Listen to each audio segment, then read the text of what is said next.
Yeah, agreed. Especially when it's in the semifinals where you could become the finalist to move forward to day 2. You don't want to make those kind of mistakes here. These players are locked in and ready to go for round 1. Here's Stoic. Everything's on the line. The journey through the Invitational is all determined based on this game. Yep, here we go, and we've got pre-bans getting locked in shortly. Sub-Zero with the first pick here, and Duracell is able to respond. So maybe in this position, I think I'd rather be first round Duracell responding to the first pick of Sub-Zero, even though Sub-Zero is probably just going to be taking a speed lead. Yeah, I could see that. You know, it's funny. It comes down to personal preference. I would love to hear how people skew in that regard. Like, do you like first pick or do you like last pick? Which one do you prefer taking? Pre-banning Leo is very interesting to me, though. Like, does that tell me that you want to? Are we trying to snipe? We trying to do something silly, like some speed scaling damage here? What does Duracell got cooking for us right now? Yeah, that's all that I could smell right there. If you're going to be banning out a Leo, there's definitely going to be some speed-based something that's going to be happening here. So, flashing the Shizuka, ultimately going with a Miles and a Velajuel. Yeah, Miles has been an MVP for the day, and that's putting it lightly. This guy has appeared in pretty much every game possible, and he's like always consistently been one of the best. So I don't know, is he experiencing another renaissance? You know, don't call it a comeback. You got to leave to come back, right, Stoic? So yeah, exactly. Sub-Zero, I feel like this is so well-rounded when we're talking about CR Jeongnam and Juno. I think these are very solid units there. At the same time, we're showcasing our own speed lead with a water and fire unit like Veljo Miles Oliver. And now we're going to see the Fire Monkeying. Fire Monkeying is like a direct response to this Jeongnam, and even a great unit to help get rid of units like Juno. I was just going to say the same thing, Stoic. Like exactly. So Meiho Wang, skill 2 into a Juno or a Ciara with a proc into skill 1. That's one of the most effective ways to get rid of those monsters. And he directly counters the Jeongnam CC as well as the Despair runes that Juno is likely on. So the Meiho is like probably my favorite pick out of the bunch. Veramos at the end, that's super cute. I'm not as big of a fan of it, if I'm being honest. Yeah, I do prefer Chao in this case. So Chao is super interesting here. I feel like if we're locking in a Chao, we're banning out Ciara. Exactly. Ciara catches the ban. Chao is going to get banned out here. Dude, I'm actually giving some credit here to Duracell in this first match. I think Duracell's got an excellent team going up against Sub-Zero's draft here. Not saying Sub-Zero draft poorly by any means. No, absolutely not. But like what Duracell's showing off is like, you know, strong crowd control, Miles. good effect.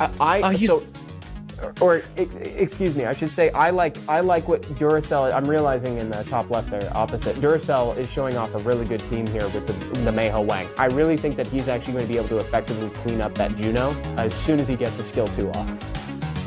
Oh, wow. Let the procs reign right now for Duracell. But I mean, Miles is such a jerk, man. This unit just can't help it. Like, just take a breath, dude. Calm down. You don't always have to get additional turns. It's just like, you always happen to see Miles taking advantage of that. You see a massive skill 2 goes out, stuns, and then he just procs so that he has skill 2 up again next turn. He needs to chill. He does. You ever get procced on by Miles on turn 1? It feels like you got reckless. It feels like Molong, like you skill 3 on you. It's crazy. Yeah. Oh man. I think everybody has a Miles story. Everyone does. Mm-hmm. It's true. Very fortunate for Duracell right now that he didn't get a glancing put on him. You know, so now he can actually do some damage here with the Monkey King once he gets to his turn. Monkey's not in quite as much danger as it seems, because I think we can reduce the Juno to prolong his life a little, if he's so inclined. Oh, he's not interested in doing that. He just wants to. And he procs. Oh boy, here we go. A little bit of attack bar pushback. Beautiful revenge there from the Juno. Not getting any Despair stuns, though. Does drop the Fire Monkeying. So Fire Monkeying's going to be gone here. It's not over for Sub-Zero. Like we said, this is a thick boy here. He's got lots of quality behind these units. I was so confident that Meiho Wang was going to completely control the game. But, you know, Sub-Zero, I guess, would be keyed into that, wouldn't he? So he'd obviously prioritize getting rid of that. Yep, let's see what happens with Miles. Miles is able to do these terrible things. Skill 2 available. Nice little stun. Lands on top of the segment. We have resets coming out here. A little bit of attack bar pushback. Gets that reset on top of the segment as well. We're lining up a defense break. Does get resisted, though. Nothing for Duracell in the defense break department. Okay, so now he just needs to, Sub-Zero really needs to effectively get rid of this Miles. The Miles is going to be the thing that you feel long term. So that's going to be his main priority shifting over here. Yep, beautiful attack bar reduction there on Sekhmet. Moving on to the Jognam. He's definitely under fire right now. Oh my god, defense break sitting on Sekhmet. Does Miles even need it? No, I don't think he does, Stoic. I think he can just confirm with skill 1. Wow, 10k. Oh! 10k, not enough. 10k. That is wow. So ridiculous. So that's what you're talking about when you say how tanky that was. That did, I'm not used to that small amount of HP being 10,000. It looked like she had like no yes. HP left, and that was over 10k. That's wild.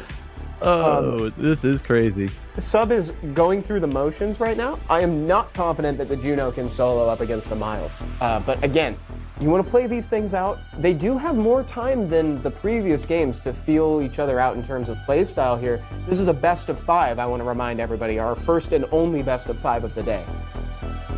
Exactly, in the finals here, so of course, it's definitely going to be a best of 5. We have no Def Break landing on top of this Juno here. Juno's going to be piling in this damage. Now, do we just swap off of the Vela? Because the main source that's going to be killing us right now is the Miles, and it looks like that's what he's going to be doing. Because if this Miles is alive, then it's going to be a loss here. So I feel like we just keep piling that damage into the Miles, because that's going to be your avenue of victory, is not having that unit on the field here. But it's not going to matter too much. Miles provides way too much damage. Sub-Zero will be taking a round 1 loss here to Duracell.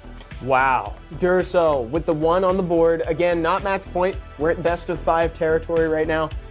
We were kind of going through the motions there with the Juno versus the 2 of them. That was a tough matchup for her. So let's see what can happen. Can Sub-Zero turn this around? He is awfully tanky. I don't know. Maybe he can soak more damage than Duracell can dish out, Stoic. The Leo's making a lot of sense now. When you when you watch what Miles just did, Leo ban makes sense. Everything checks out now. Yeah, time to start drafting the Leo.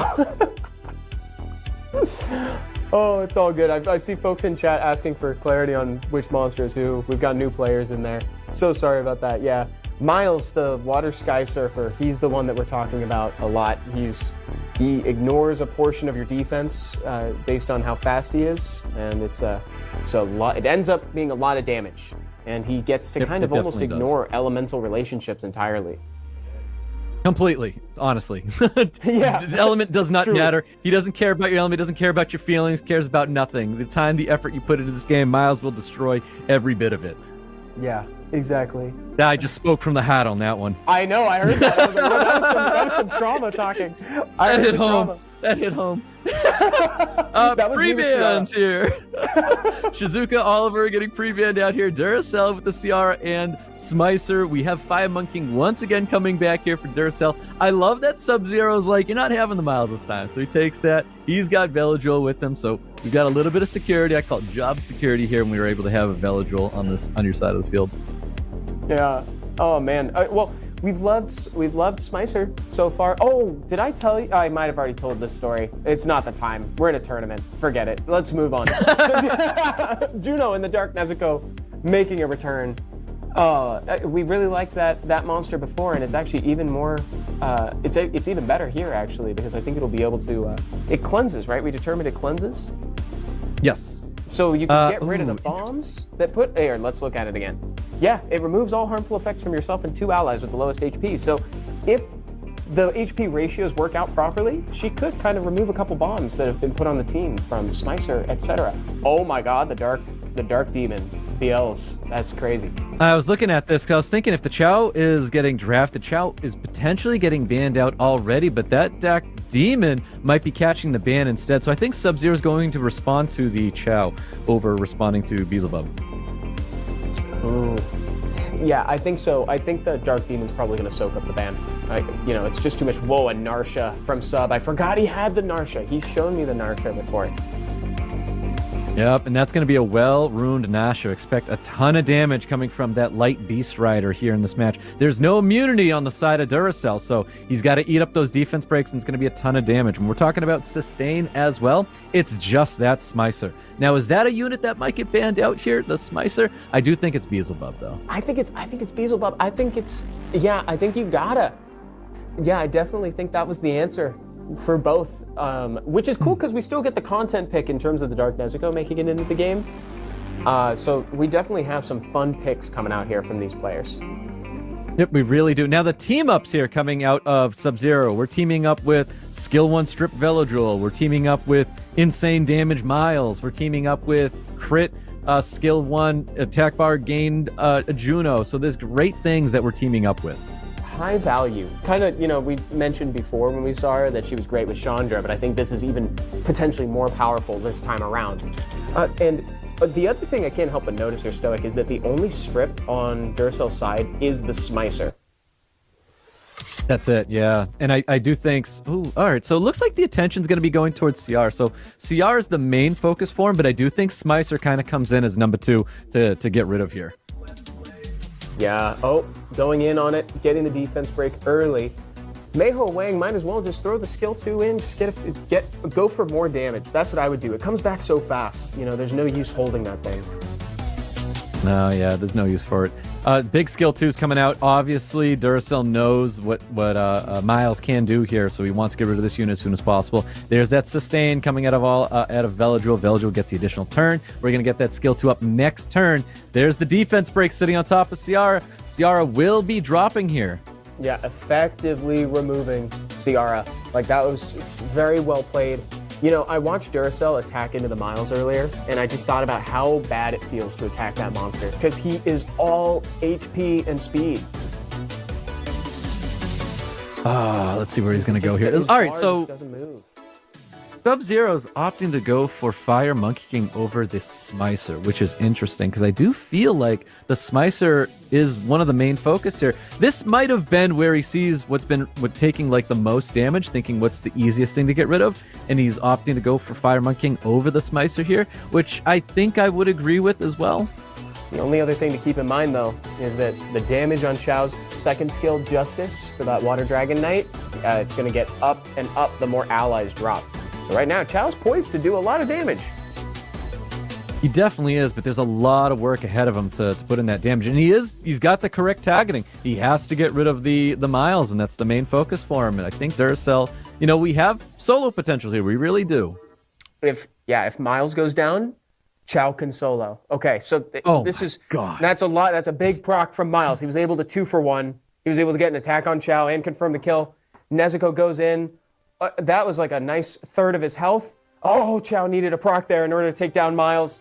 If he gets a defense break, no death break, it looks like it's death. I don't think it is. I think he's still got a little ways to go.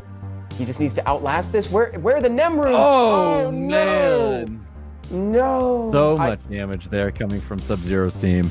Was it on Will? I wasn't seeing any attack bar gain. Not that like Nem runes would have been the thing to make him solo the team, but I was hoping for some attack bar gain.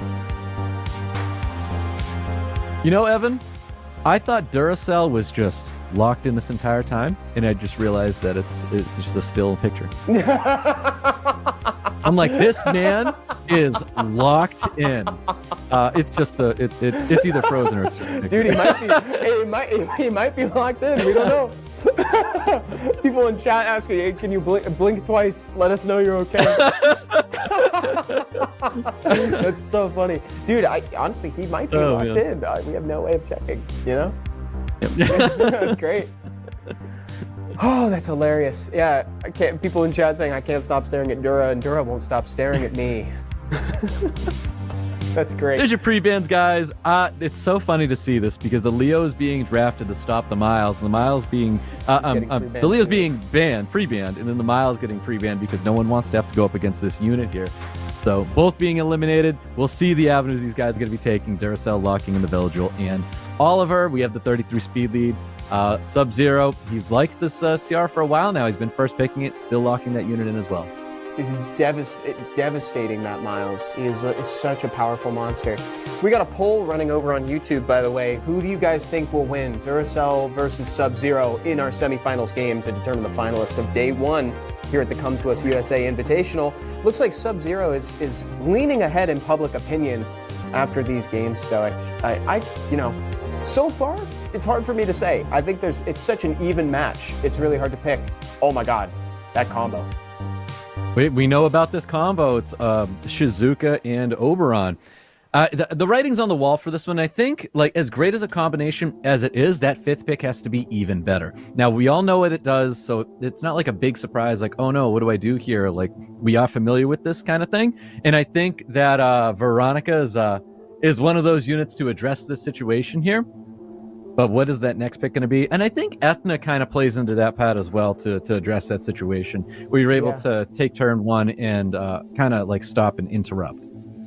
For the newer players, Oberon has the light Fairy King. He's got an extremely hard-hitting skill 3 that also ignores your defense, but his skill 2 is part of what makes this combo really shine.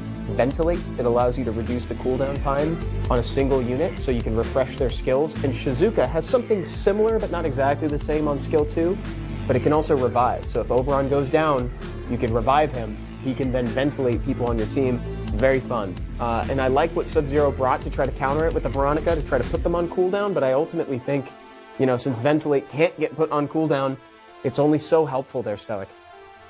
Now, I did really like the Sonya last pick there, because that's often the situation where it's like you got to bring 2 of these high damage units, and then you're able to get their cooldowns back up with Shizuka. But it looks like Sub-Zero's kind of looking through it. I think he's played enough of this to know that banning out one of the speed leads was only the speed lead that all eliminate him for being able to take that turn 1. So kind of take advantage of him, because now on the other side of the field we have a very fast Ethna, we have a very fast Veronica, and usually those are units that are probably faster than this Sonya. Yeah, look at that. Etna already got the stun and huge damage. Sub-Zero's praying. He's like, please reset. Please put him on cooldown. And it landed all across the board. He's so happy. You know, there's so many owners of a Veronica that they think Veronica is just a terrible unit. But you look at situations like that, and it's like, how could you think this unit at all when you're able to AoE reset, strip reset, everything like that? And that's the game changer right there. Now everybody's stunned up. Sonya's going to be gone here. We've got Oberon with 1 foot in the door already, branding sitting on top of this Shizuka. Shadow's coming out there. Oberon's going to be dropping, and that's going to be it for Duracell. There's just no coming back when you had turn 1 Veronica absolutely shutting it down. This is why Veronica's one of the best units in this game, and I understand when Veronica doesn't work, but that's the example there as to what she said. Yeah, oh my god, that was so impactful. I loved seeing Sub-Zero's energy there, man. Like, that was so cool to see him walking through the steps on that game plan. I also wanted to compliment him on the order that he took those monsters down at the end. You know, he wasn't so quick to knock out the Oberon until he was sure he could take down Shizuka. Because ultimately what you want to do, right, is you want to take down Shizuka first so she can't revive him, especially when he's stunned. So very well done. And it looks like the poll ended on YouTube. Duracell with a 52% of the vote, Sub-Zero at 47. Extremely slim margins. It seems like people also agree that this is a very tight match. These players are very evenly matched. And the poll on Twitch, Sub-Zero did in fact blink before Duracell. Oh. He's going for the world record on time spent not blinking. It's like, oh yeah, he's there. Pre-bans from last time. Leo and Miles, they're going to be available to get into round number 4. Like, again, guys, this is a best of 5. It's not done for Duracell. Duracell needs to win this to stay in, but Sub-Zero can win it out here if he does manage to get this 3rd round victory. Did you see that? What is that? Sub-Zero? That caught Sub-Zero by surprise. I don't know if you saw that, but that actually got a reaction out of him. He was like, what is it? What's that about? Is that possible? That's an accident? Hold on. I have to look at the order of the pre-bans to see if there's a world where that's a misclick or might have been a misclick. No, that's a. Oh no. No, that's so weird because nothing around that. Windrow? No, I don't even know if that would be a Windrobo pre-ban. I don't know what that is. And you got to confirm it too. So it might be him saying, "Bring whatever." Fight me at your best. Take the weights off, Lee. You know, that sort of thing. You know, it's like, Gara versus Lee type stuff, right? You know, could be that. It could be. I can side with that. Yeah. Honestly, there's, I don't know if it's respect. I don't know if it's what, but he's got it. He put it out there. Let's see how Sub-Zero replies. Sub-Zero's bringing or at least he's presenting a hey gang. Not there are very rare opportunities where Hagang is bad, especially when you bring it up against, or bring it with things like the Fire Archangel and that Wind Macaroon guard that's sitting below him, so that way he can get a consistent supply of buffs in play so his passive can keep proccing. Yeah, definitely. We've seen it before with Sub-Zero. We like this. This is a working team for him. We've seen Miles do absolute wonders today. It's funny, Miles really hasn't changed for, I don't know how many years Miles has been this way, but out of like consistent units that upon receiving its buff and staying the way it was, I think Miles is like one of the longest standing units to stay in the meta and be good and never be looked down upon as like a not good unit. It's a really good point, Stoic. Yeah, he's actually been here for a while, completely unchanged, and that's a testament to his quality, right? As units are getting changed around him, new units are coming out, he's staying here. Jingxie at the end there, Stoic, one of my favorite units of this season. Yeah, you called it before, and I don't believe that Wind Monkey King is being addressed. I feel like he's going to be very, very problematic here. There was your call last time, Ethna lock it down and then assess the situation from there out. Maybe that's what needs to happen here as well. Let's see. He can do a lot now that he strips. So now whenever you attack into someone that's not the Wind Monkey King, he can counterattack and potentially remove a buff. And that's huge because his first skill stuns and he counterattacks with his first skill. So folks, watch out for that. There is a window here where perhaps Duracell could open him up and Ciara could bomb him. That's the only real out that I'm seeing for him, for Duracell right now. Oh, are the stars aligning, Stoic? Is that what's happening? That's beautiful provokes there, keeping units locked down. Bomb, honestly, needs to go on the Wind Monkey King. Like I said, he's the one unit not getting addressed here. Bomb does land. Big skill 3's coming in here. Yeah, there you go. Big damage on the monkey. He's sitting right low. here. You got 2 units to be concerned. You got so many units to be concerned about on Sub-Zero's side, Stoic. Like, there's... Uh-oh. Yeah, there is. Nice little stun there. All right, I'm going to go back to turn 1 on that Chandra. I wish he would have hugged the Ethna, and that's a very unpopular decision to make where you hug it and then you use skill 3. I feel like we needed to protect that Ethna in that time because now Ethna's just going to be under fire here with that first turn. I like using that hug as a deterrence to like, hey, leave that unit alone or invest your strip abilities to, remove that buff and not use that elsewhere. I agree with you. I think it's a good deterrent, especially on something as fragile as Ethna too. Some of these other units can take it. Like Ciara is often built tanky and she can still bust a ton of damage out. And same with Cigar, he's tanky as heck. Here we go. Man, Sub-Zero, unfortunately, is looking almost like the game just started, Stoic. His HP is so high. And this is game point for Sub. Look at him. That's it. Sub-Zero takes the win and is our first finalist for the Com2us USA Invitational. What a statement game there, Stoic. Wait,